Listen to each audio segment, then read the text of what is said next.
नमस्कार दोस्तों। इसे अपना सौभाग्य समझिए कि ये दुनिया अब तक बची हुई है और हम और आप इस दुनिया में सांसें ले रहे हैं, वरना इस दुनिया को खत्म करने के अनगिनत प्रयास हो चुके हैं और ये प्रयास अब भी जारी है। परमाणु युद्ध के साए में इस वक्त रूस और यूक्रेन आपस में भिड़े हुए हैं और मजे की बात यह है कि ये युद्ध भी शांति के लिए लड़ी जा रही है। दुनिया में आज तक जितनी भी लड़ाइयां लड़ी गई वो सब शांति के लिए लड़ी गई। दुनिया के किसी भी राजनीतिज्ञ से आप पूछें तो वो युद्ध का कारण शांति बताएगा। रूस का भी कहना है कि वो अपने देश की सुरक्षा के लिए और अपने देश के नागरिकों के अमन चैन को बहाल रखने के लिए युद्ध कर रहा है। उसका तर्क है कि यदि यूक्रेन नाटो में शामिल हो गया तो नाटो की सेना उसके द्वार पर पहुंचेगी और उसकी सुरक्षा और उसकी शांति खतरे में आ जाएगी और उसके लिए चुनौतियां पैदा हो जाएगी। तो ये युद्ध भी शांति के लिए हो रही है। प्रथम विश्व युद्ध में मनुष्य जाति ने तकरीबन 3.5 करोड़ लोगों को खोया। द्वितीय विश्व युद्ध में 5 करोड़ से अधिक लोग मारे गए। केवल इस 2 महायुद्ध को ही जोड़ दें तो 8.5 करोड़ लोगों को हम गंवा चुके हैं युद्ध में। और एक आंकड़े के अनुसार मनुष्य जाति पिछले 5000 वर्षों में तकरीबन 15,000 लड़ाइयां लड़ चुका है। 5000 वर्षों में 15,000 लड़ाइयां।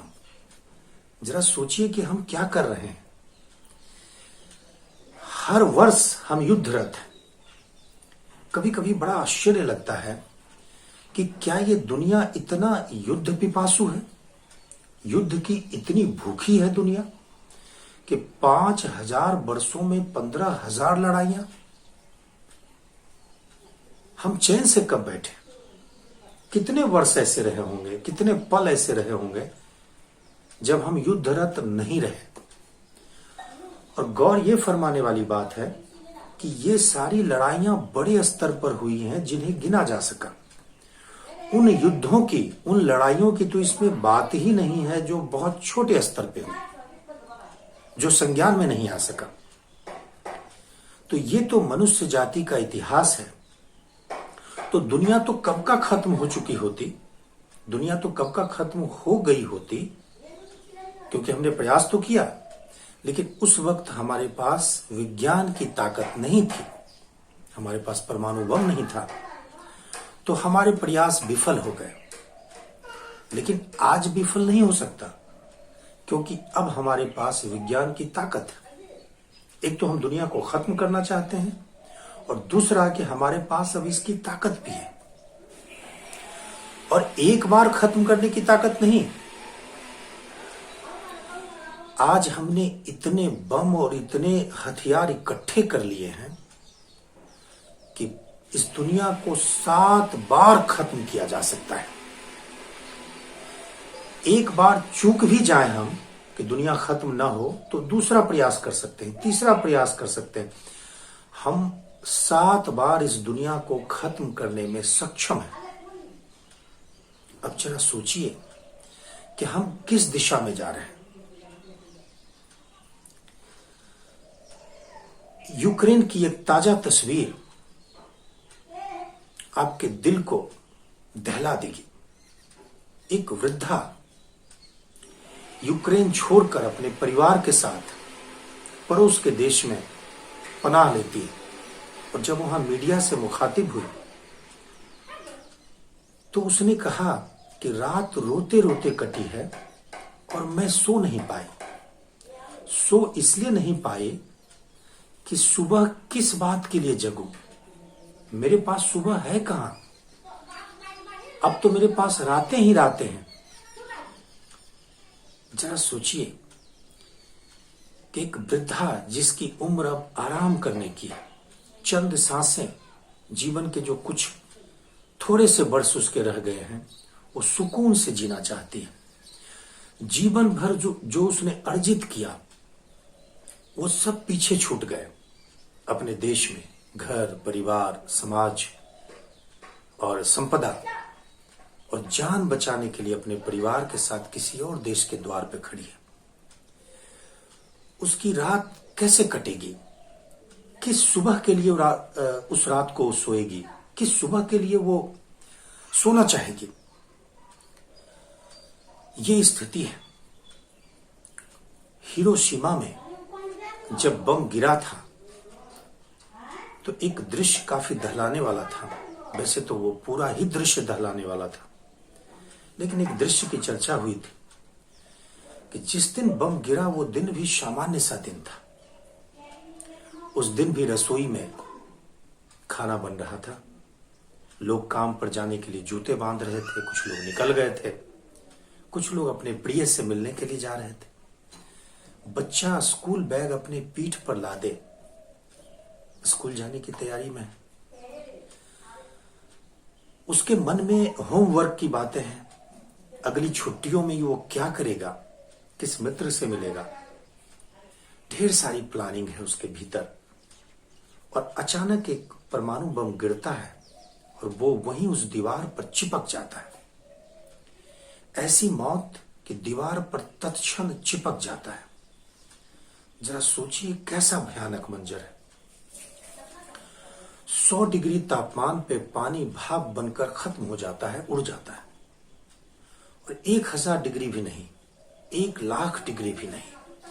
आज हमारे पास ऐसे ऐसे बम हैं कि हम करोड़ों डिग्री का तापमान पैदा कर सकते हैं। सोचिए, मनुष्य जाति को खत्म करने के लिए, दुनिया को खत्म करने के लिए हमने कैसी तैयारियां कर रखी है। इसलिए जितनी लड़ाइयां हम लड़ते हैं, हम कहते हैं हम शांति के लिए लड़ रहे हैं, और शांति के लिए हम करोड़ों लोगों को मार रहे हैं।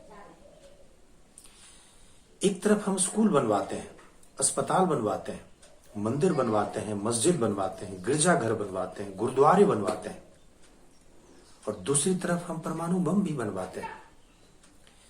हम बातें चाहे जितनी शांति की कर लें, लेकिन हमारी पूरी की पूरी तैयारी दुनिया को खत्म करने की। क्यों कर रहे हैं हम ऐसा? क्या हो गया है हमें? ऐसा तो किसी विक्षिप्त व्यक्ति का लक्षण होता है, और ये सच भी है। आज हम सृजन से खो गए, सृजन से टूट गए।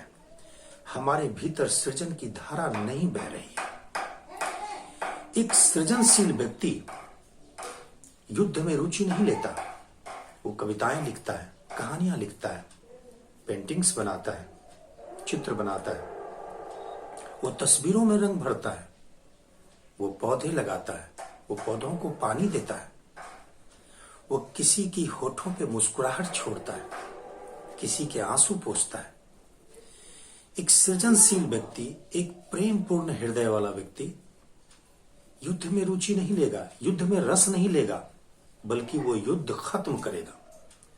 युद्ध उसके लिए मुश्किल हो जाएगा, और वो युद्ध भी करेगा तो इस दुनिया को संवारने के लिए युद्ध करेगा, जैसा कृष्ण ने किया, जैसा अर्जुन ने किया।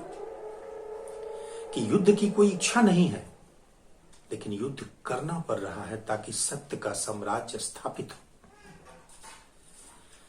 आज इस दुनिया को जरूरत है प्रेम पूर्ण हृदय की, सृजनशील हृदय की। और देर सवेर हमें इस बात को समझना होगा कि यदि हम दुनिया को बचाना चाहते हैं तो हमें सृजनशील होना होगा, हमें प्रेम पूर्ण होना होगा। क्योंकि अहंकार हर चीज को खत्म कर देना चाहता है। अहंकार विक्षिप्त होने की अवस्था है। वह स्वयं दुखी है, इसलिए सोचता है कि सब कुछ खत्म कर दो। जब मैं सुखी नहीं तो कोई भी सुखी नहीं रहेगा। जब मेरे तस्वीर में कोई रंग नहीं है तो मैं दूसरे तस्वीर के रंगों को भी खराब कर दूंगा। एक अहंकार पूर्ण हृदय केवल खत्म करना जानता है, तोड़ना चाहता है, उजाड़ना चाहता है, विध्वंस करना चाहता है। और एक प्रेम पूर्ण हृदय संवारना चाहता है, सजाना चाहता है, वो जिंदगी में रंग भरना चाहता है। और जितनी जल्दी हम इस बात को समझ लें उतना अच्छा होगा, वरना देर हो जाएगी। बहुत बहुत धन्यवाद।